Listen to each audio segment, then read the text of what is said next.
from the start, I really wanted something that almost showed a dichotomy, because it sounds like we're talking about two very different things, right? Buying what I love and not going broke do not sound like congruent messages. So I really wanted things that kind of seemed dissonant, but coming together in kind of a unique way. So that was a little bit of the nerd behind it.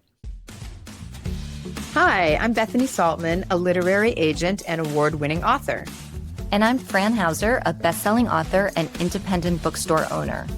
And this is the Bookbound Podcast. On this podcast, we talk to women writers about their nonfiction books. But instead of talking about what their book is about, we focus on the process of getting their book into the world. These How I Did It conversations will help you pitch your big idea, write killer proposals, find the right agent and publisher, and live an amazing bookbound life.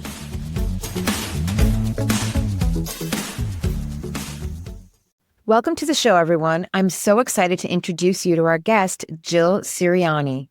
Jill and her husband paid off $60,000 of debt over 7 years while cash flowing her master's degree. A licensed clinical social worker, she's no stranger to doing a lot with a little, from launching small businesses to full-time RV living. In Buy What You Love Without Going Broke, she and her co-author, Jen Smith, blend mental health and personal finance expertise to help readers identify what they value most and align their money with it. We had the best conversation about how to turn a podcast into a book, all the things that go into choosing a title, and why opposing forces are so essential in a nonfiction book idea. We also discussed how voice shows up not just in the writing, but in the book's packaging too. Hey, Jill, welcome to the Bookbound Podcast. Hi, thanks so much for having me. Yeah, we are so excited to have a conversation with you. So we'd like to begin by asking everybody the question, and we're especially interested in your answer here. How did you know, you started as a podcaster, so how did you know that you had more than just like juicy podcast content and a book? There's a couple of answers here, probably. Like no one exact thing that I could hang my hat on.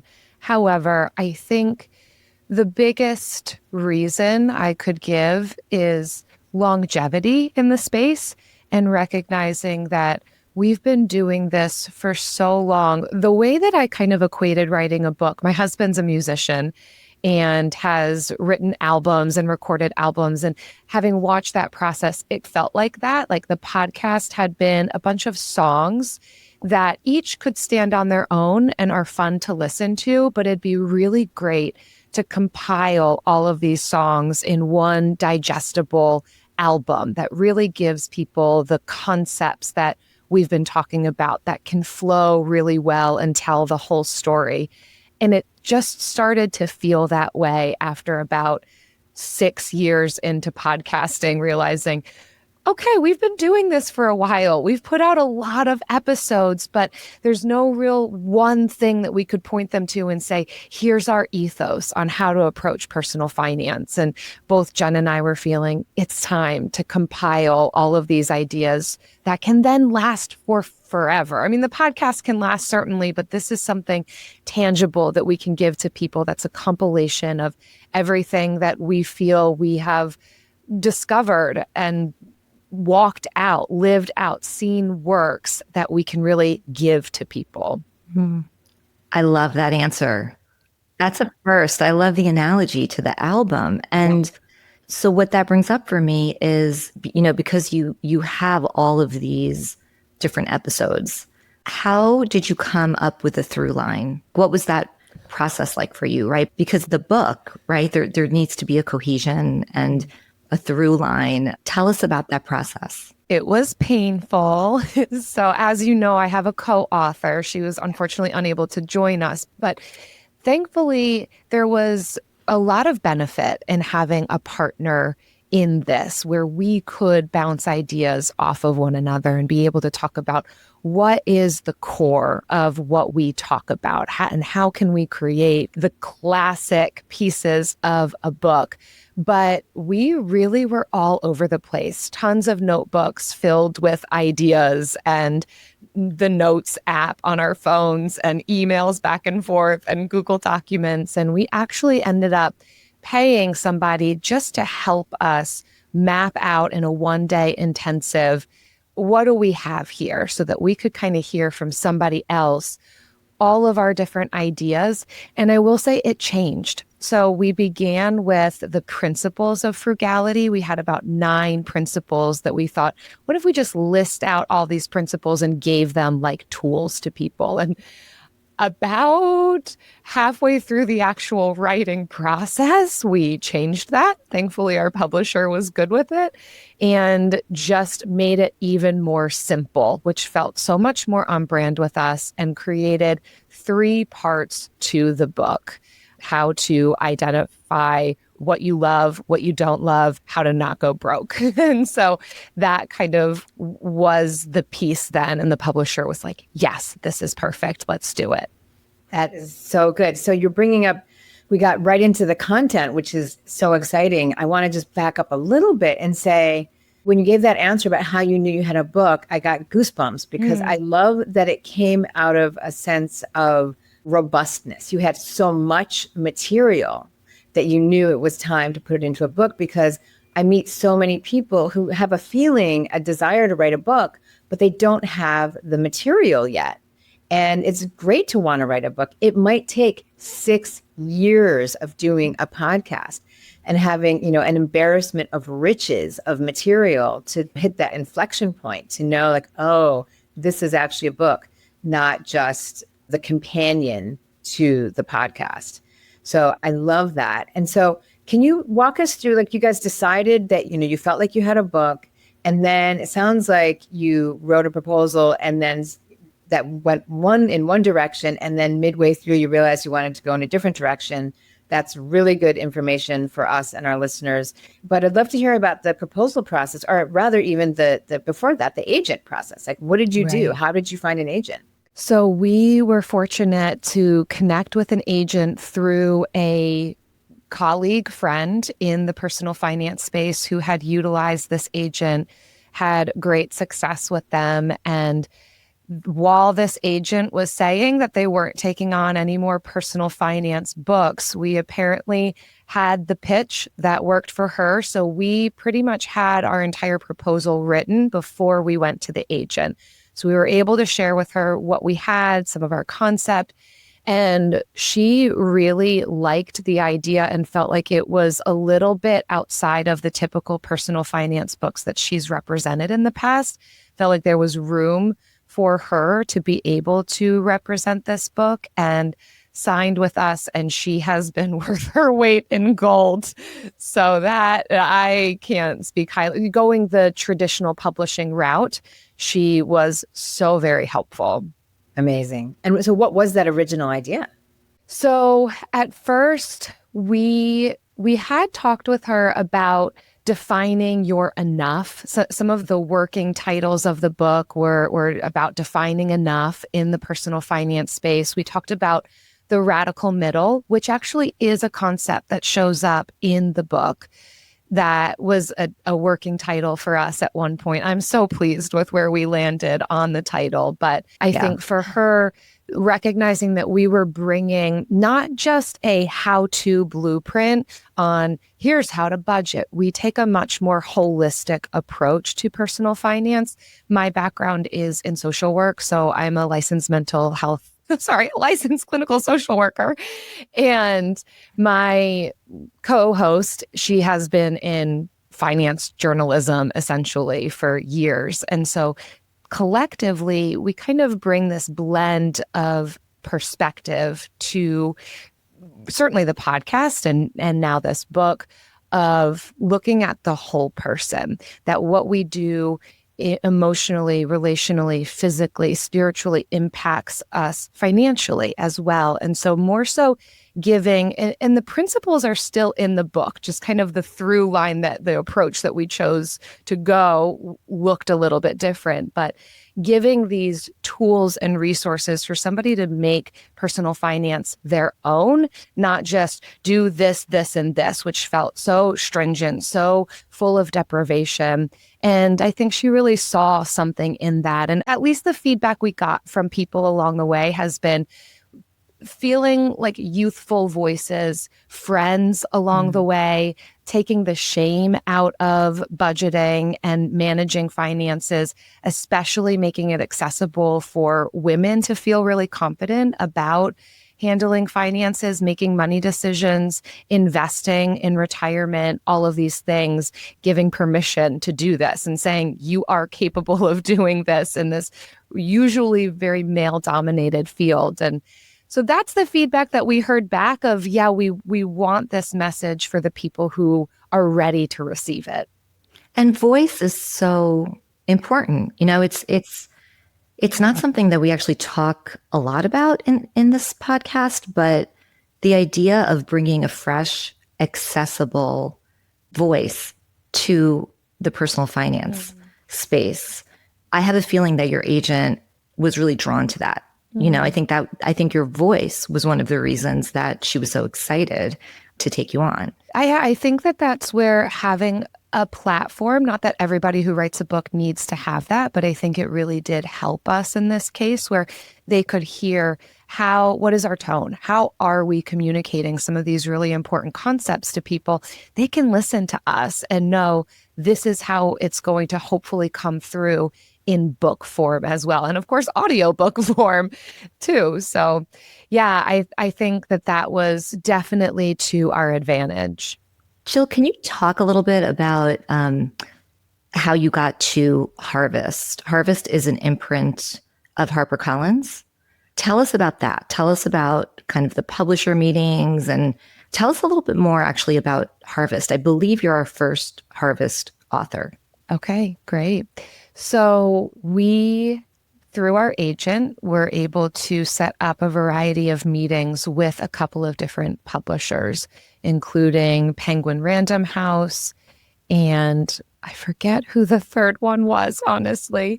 This is digging back in my brain archives. If it comes to me, I'll let you know. But it ended up being that we submitted our proposal, which included, of course, a marketing plan and a sample chapter and the full outline of the book and a little bit more about us and who our target reader is going to be. It was about a 40-page document that we wrote up and submitted to all of these publishers.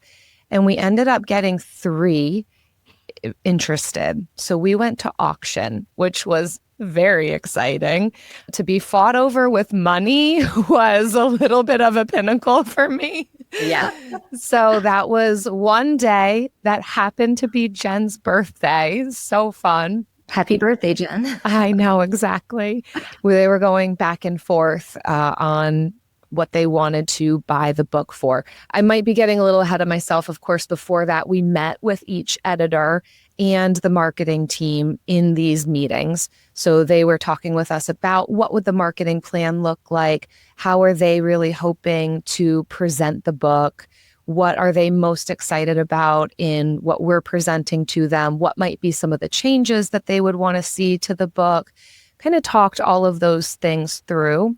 So then by the time we got to auction and it was our choice of who do we want to go with, we had a good sense of who do we feel like got it the most? Who do we think is going to allow our voice to really shine through and is going to support that rather than overtake it and insert whatever they might want to be saying? And so it ended up being that we went with Harvest, the imprint of HarperCollins, as you mentioned. And the editor there really was the clincher for us. She was even self-proclaimed our target audience as far as age, demographic, gender. And she had even listened to the podcast before she even knew that we were writing the book and kind of understood us and was just really excited to champion what we were going to be writing, and it felt like a great fit, and they happened to have been the highest bidder. So it was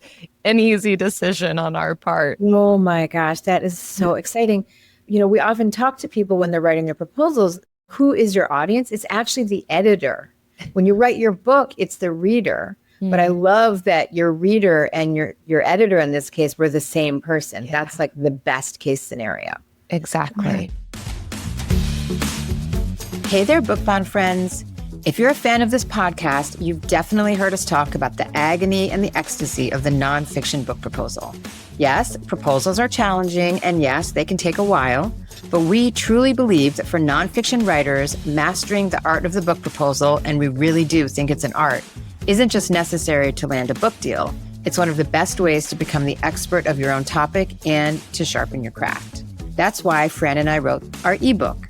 It's called Bookbound, a tried and true method for turning your great idea into a standout book proposal. It's available now at bookboundpodcast.com/ebook for just $19.99. So if you're serious about your idea, but not quite ready to invest in coaching or courses, this is the perfect place to start. Download our ebook today and take the first real step toward writing the book only you can write. So what was the title of the proposal? So you wrote a proposal to get the agent, and then did you rework on the proposal with the agent? And then what was the title that sold? The title, by the time we had the proposal together, was Buy What You Love Without Going Broke. So the title has not changed. Such a good title. Thank you. Yeah, we love it. And so did you work on the proposal again with your agent? No, by that point, they were sold on it, and we were off to the races writing. And it was a few months into the writing process that we were just coming up against some barriers. It just didn't feel like things were flowing that well. We wanted a better way to organize and structure what we were saying. And that's when we came in with the 3-part plan, saying that all of these concepts are still going to be in here. It just feels right to us to break it down into 3 simple, digestible portions. And thankfully, our editor was fully on board. Our agent helped with that too. She's like, okay, here's how we'll go about this. And again, another reason for an editor or an agent. And I just want to read the 3 parts. Yeah. So the titles of the parts are so good. So part 1, Buy What You Love. Part 2, Say No to What You Don't. And part 3, Don't Go Broke. It's just so simple. Like you write clear over clever. Yes. Works every time. And again, I think, we talked about your voice being so accessible. I think the packaging and the structure of the book is also accessible. Thank you. And speaking of which, oh my gosh, before you got on, Jill, Yeah. Bethany and I were obsessing over the cover of this book. For those of you on YouTube, I'll show you. It's so good. Yay, thank you. We were really hoping for something unique, something that you wouldn't typically see, because we actually sit on the business and finance portion of shelves. And so, there isn't a personal finance section at bookstores. And so we really wanted it to stand out. And we kind of wanted a bit of a retro vibe. It's a little bit the way that our branding is trending. And we really pushed on the publisher to give us something very unique. And yeah, we are pleased with it. The retro vibe, the typeface, the colors, just Thank you. everything. And I have to tell you, now being on the side of actually owning a bookstore, covers are everything. I watch customers, they walk in, and if they don't know who you are as an author, what they're looking at is the cover. Exactly. And they literally just walk right by ones that are a little bit more boring and don't stand out, especially in the nonfiction space. Yeah. So I think it's so smart to think about, what is this going to look like on the shelf? Right. What is it going to look like on Instagram? Right? It just needs to be visually compelling. Well, and it's so word heavy too. Buy what you love without going broke, transform your spending. It's a lot of words. So we had to really fit it all in. And Yeah, thankfully we got there. It was important to me to have a cover, and I don't think this is way more behind the scenes. I'm not sure that anybody who even reads the book would put this together, but from the start, I really wanted something that almost showed a dichotomy, because it sounds like we're talking about two very different things, right? Buying what I love and not going broke do not sound like congruent messages. So I really wanted things that kind of seemed dissonant, but coming together in kind of a unique way. So that's the color block difference on the top and the bottom, but yet kind of congruent lines happening. And so yeah, that was a little bit of the nerd behind it. Do you know that the title is so good that you almost don't even need a subtitle for this book, right? Buy what you love without going broke. That's the value proposition of the book. You know, we typically say that the value proposition goes in the subtitle, and the title is a little bit more of like an image, a metaphor, a trope. Thank you. This is so kind of you. Oh, no, we are not being kind. We're trying to teach our listeners. This is like a masterclass in an amazing title. And, you know, just your whole process, I think, is so good for our listeners. The other thing that's amazing about this title is that it's a counterintuitive, like you were saying. And, you know, every successful book has a counterintuitive. It's got to be somewhere in there. You might have to, it might be in the introduction, it might be in the subtitle, you might have to dig. Here we are, like right front and center. Buy what you love without going broke. And you got to put the word love in there. I mean, you know. Yeah, the publisher did want to keep wanting to put hearts around the word love. We're like, no, that's not what we're trying to highlight. We're trying to highlight that you're not going to go broke. Yeah. So it's really good because it has that counterintuitive. It's intriguing. It's got a promise. And the subtitle, it certainly doesn't detract. But I know what you mean, Fran. It's you know, as far as like our formula goes, you don't need it. Yeah, it's really interesting. So my first book, the title is The Myth of the Nice Girl. And the subtitle is Achieving a Career You Love Without Becoming a Person You Hate. Ooh. My agent was really pushing for the subtitle to be the title. Really? I didn't know that. Yep. I don't think I ever told you that, but it reminds me of this. Buy what you love without going broke, right? Achieving a career you love without becoming a person you hate. This whole idea of just being yourself, being authentic, right? Right. And there was a lot of conversation around, should that just be the title? I think at the end of the day, the publisher just felt like it was too long. This is shorter. Buy what you love without going broke is shorter than achieving a career you love without becoming a person you hate. These are the conversations, right? These are the conversations. And then of course they talked to the publisher talked to the salespeople and got their input. And there are so many different people at the publisher who weigh in on the title, right? It's not just the editor and the marketers. It's also the sales team. Right. So yeah, it's exciting. Yeah, exactly. To your point, we were warned in the beginning, don't become too married to your title. It most likely will change. It usually changes. It's usually something that the publisher pushes for, the sales team or the marketing. Somebody there is going to want this to change. And we were just fortunate enough that nobody pushed for that. And we got to land with the title we really loved. Yeah. And I just want to point our listeners to that, you know, like we're saying, it's these opposing forces, these dualities. Yeah. When you're playing with opposites and dualities, you're in a good zone. That's where things get sticky. It's so interesting, friend. Your subtitle is like formulaically, structurally the same. Yeah. Do this without that. Right. It's the opposing forces, right? Yeah. Oh my God. This is so good. It's so good. And it's not just the title, it's the whole book. It's the whole book. Right. It's the whole book. Right. It's just amazing. Oh my gosh, this is incredible. I think this might be like the best title conversation we've ever had. Yeah. No, it definitely is.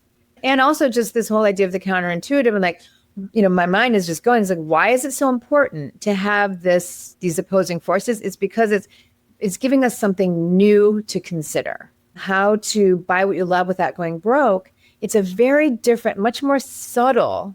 It's a new way of thinking about saving money and having what you want. So the only way you could have done that is by having such a body of work. And so you are really in your field. And that's why there's so much wisdom in your title, in your book. You're not just harping on an idea and hoping to write a book. You are in it and you know what you're talking about. I mean, yes. And I go back to Jill, the original idea of like the 9 ways to, you talked about that, like this is so much stronger. Yeah. This is so much stronger because it also, this taps into psychology. It taps into your experience as a social worker, right? Yeah. That there's a reason for the saying, I want to have my cake and I want to eat it too, right? So it's like when we're thinking about what do we want to present to people, whether it's personal finance or any other kind of genre, I think that's an important question to be asking. What do we all want to have while not letting go of XYZ? And how can I help my readers, my listeners solve for that problem? How have I done it? And I think that's part of this, right? We've had the experience.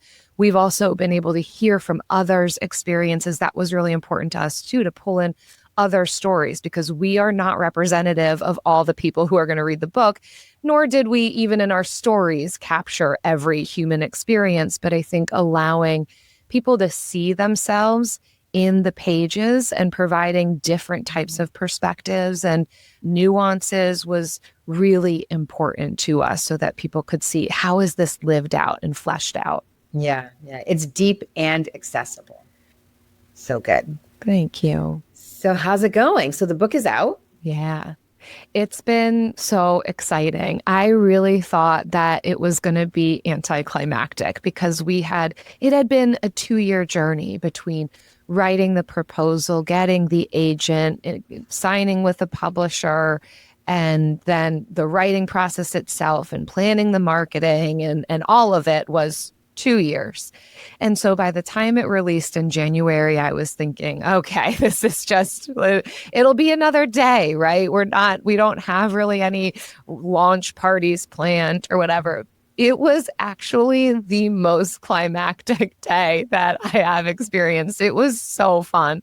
And I don't mean to set somebody up for it. It very well could feel anticlimactic depending on who you are, but it truly felt like a physical and emotional release. Something building, and mostly in the background. And you are talking to people about it, but it's the wait, not yet. And you can't really share it with the world yet. And finally, it felt like, here she is.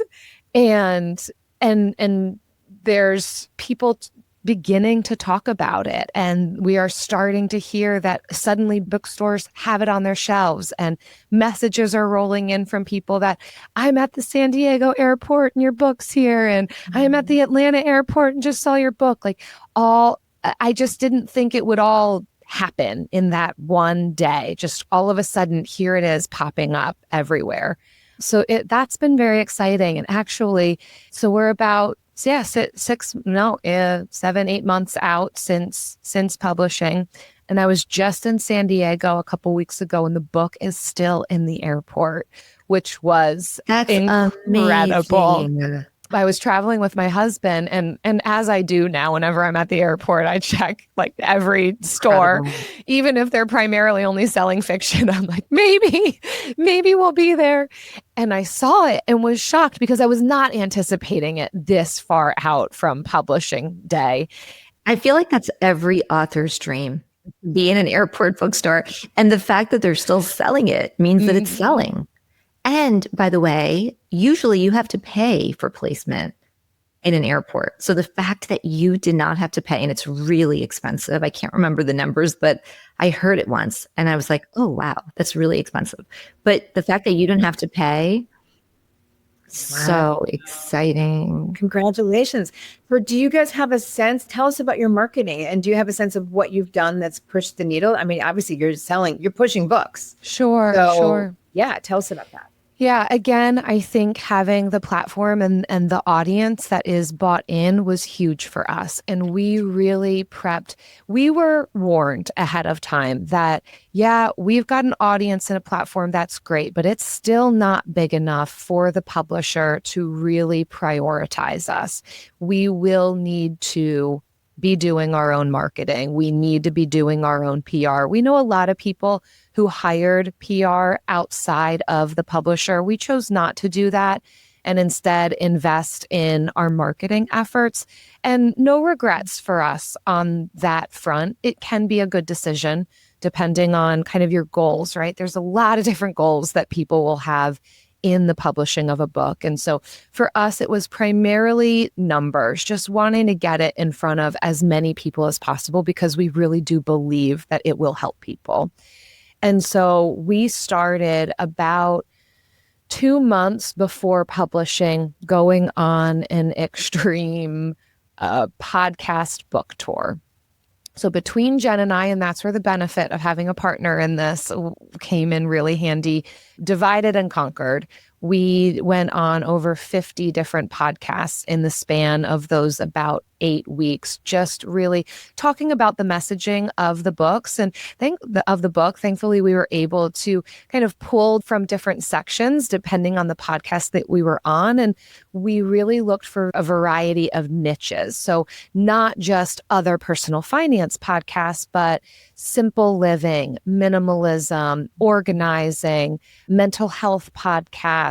So really, what is Jen really good at? What am I really good at? Allowed us also to kind of get in front of various types of podcasts.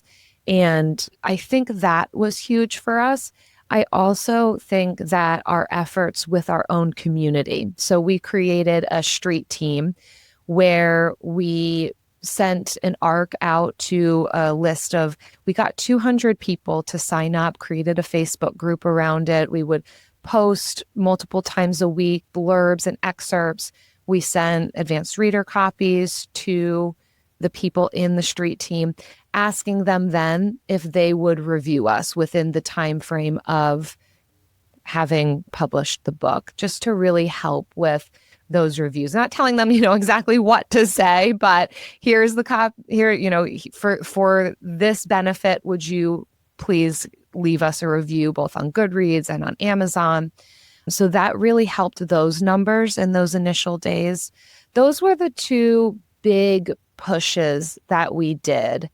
Yeah, that I think were pretty big for us. And the street team, the 200 people, did you enlist them through your podcast? Correct. Or through the podcast, yeah. Through the podcast. So, and through our podcast, we also have a newsletter that goes out 2 times a week. And so we would let people know in the newsletter, hey, want a free copy of the book? Join our street team. Here's what we're going to request from you. And so we got the confirmation from them ahead of time before joining the group that they understood what the ask was, what the benefit was to them, kind of a thing.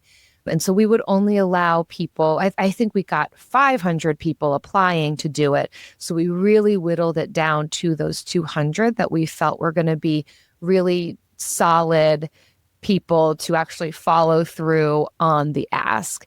Some of our OG listeners, kind of a thing. And then, of course, on our own podcast, telling people to pre-order is really great. We are able to insert kind of our own ads wherever. At the time, we were also signed with iHeartMedia, our podcast. And so we dynamically insert ads across our entire archive of podcasts.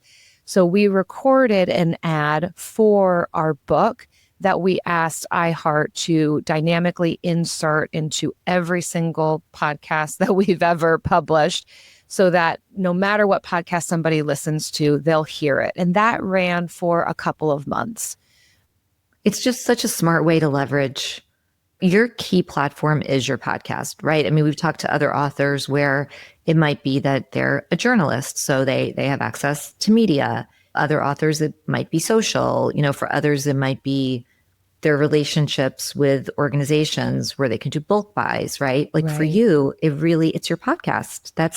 That is the key, most critical part of your platform. And I think it sounds like you just leveraged it in such a smart way. And I wonder, Jill, did you do any paid marketing, any paid advertising?